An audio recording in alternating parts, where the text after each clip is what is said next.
چور چوری کرنے کے لیے درویش کی جھونپڑی تک پہنچ گیا۔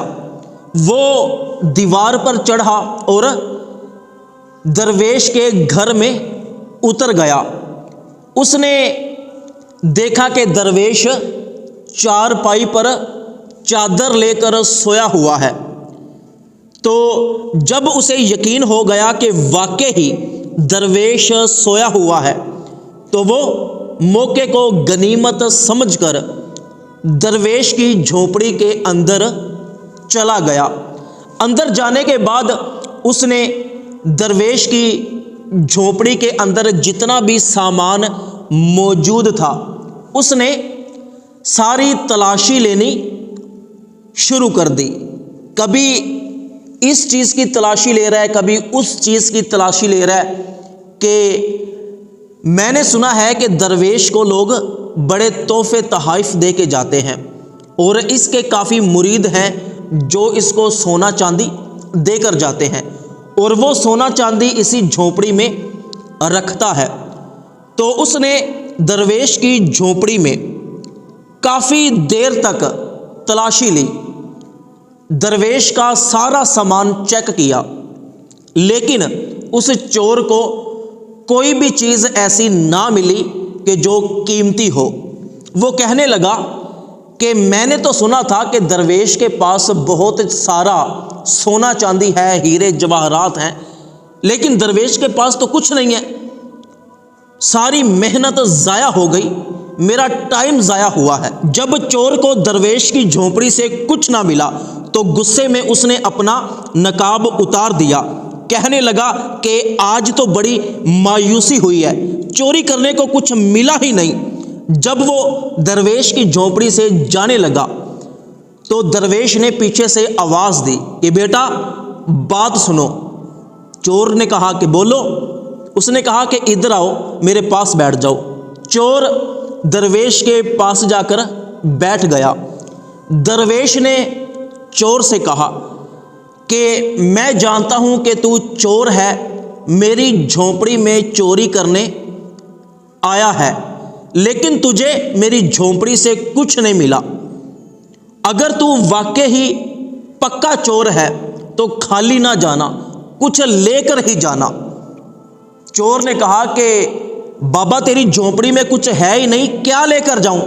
تو درویش نے کہا کہ اس طرح کر، اٹھ میرے ساتھ وضو کر۔ چور نے کہا بڑی عجیب بات ہے، چلو ٹھیک ہے آؤ وضو کرتے ہیں۔ تو پہلے چور نے وضو کیا، اس کے بعد اس درویش نے وضو کیا۔ وضو کرنے کے بعد درویش نے چور سے کہا کہ جاؤ میری جھونپڑی سے 2 جائے نماز لے کر آؤ۔ وہ 2 جائے نماز جھونپڑی سے لے آیا۔ درویش نے کہا کہ یہاں پر دونوں جائے نماز بچھا دو۔ تو چور نے دونوں جائے نماز وہاں پر بچھا دی۔ درویش نے کہا کہ میرے ساتھ نماز پڑھو۔ تو چور نے درویش کے ساتھ نماز پڑھنا شروع کر دی۔ اب کیا ہے کہ جیسے جیسے چور درویش کے ساتھ نماز پڑھ رہا ہے، دل کی دنیا بدل رہی ہے۔ جب چور نے اور درویش نے نماز مکمل کی تو چور نے کہا کہ میں نے نماز تو پڑھ لی لیکن مجھے کچھ ملا نہیں، مجھے کیا مال دو گے؟ درویش نے کہا کہ تھوڑا صبر کرو، مل جائے گا۔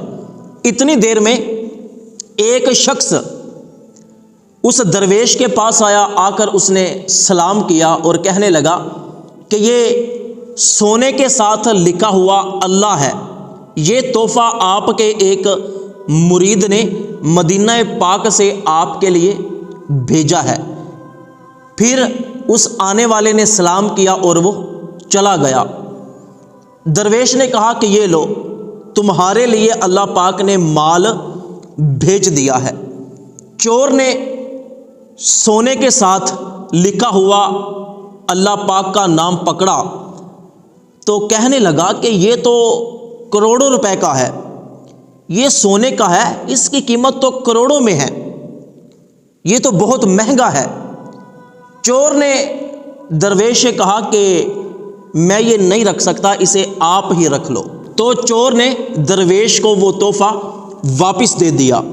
پھر چور کہنے لگا کہ میں نے صرف ایک نماز آپ کے ساتھ پڑھی ہے اور اللہ پاک نے میرے لیے اتنا بڑا تحفہ بھیجا ہے، اگر میں یہ رکھ لوں تو ساری زندگی بیٹھ کر کھا سکتا ہوں، لیکن نہیں، مجھے نصیحت یہ ہوئی ہے کہ میں نے اگر آپ کے ساتھ ایک نماز پڑھی ہے تو اللہ پاک نے مجھے اتنا نوازا، اگر میں واقعی نیک بن جاؤں، چوری کرنا چھوڑ دوں تو اللہ پاک مجھے کتنا نوازے گا۔ اور جو نماز میں نے آپ کے ساتھ پڑھی ہے، آپ کی وجہ سے میرے دل کی دنیا بدل گئی ہے، میری نظر میں اب یہ سونے چاندی کی کوئی قیمت نہیں رہی۔ تو درویش نے کہا کہ واقعی یہ جو دنیا اور دنیا کا مال ہے یہ مچھر کے پر کے برابر بھی حیثیت نہیں رکھتا، اور میرے نبی صلی اللہ علیہ وآلہ وسلم نے ارشاد فرمایا ہے کہ مال کی ہوس انسان کے ایمان کو خراب کر دیتی ہے، اور اس انسان کا پیٹ کبھی نہیں بھرتا، چاہے کہ اس کو سونے سے بنی ہوئی وادیاں ہی کیوں نہ دے دی جائیں، اس کا پیٹ قبر کی مٹی ہی بھرے گی۔ تو چور نے کہا کہ بزرگوں، میں آپ سے وعدہ کرتا ہوں کہ کبھی بھی چوری نہیں کروں گا، میں سچی توبہ کرتا ہوں، میرے لیے دعا کیجیے گا۔ یہ کہہ کر وہ چور وہاں سے چلا گیا۔ تو دوستو، یقیناً اللہ والوں کی صحبت میں اگر ہم اٹھیں یا بیٹھیں تو ہمارے دل کی دنیا لازمی بدلتی ہے، نیک صحبت کا انسان پر لازمی اثر ہوتا ہے۔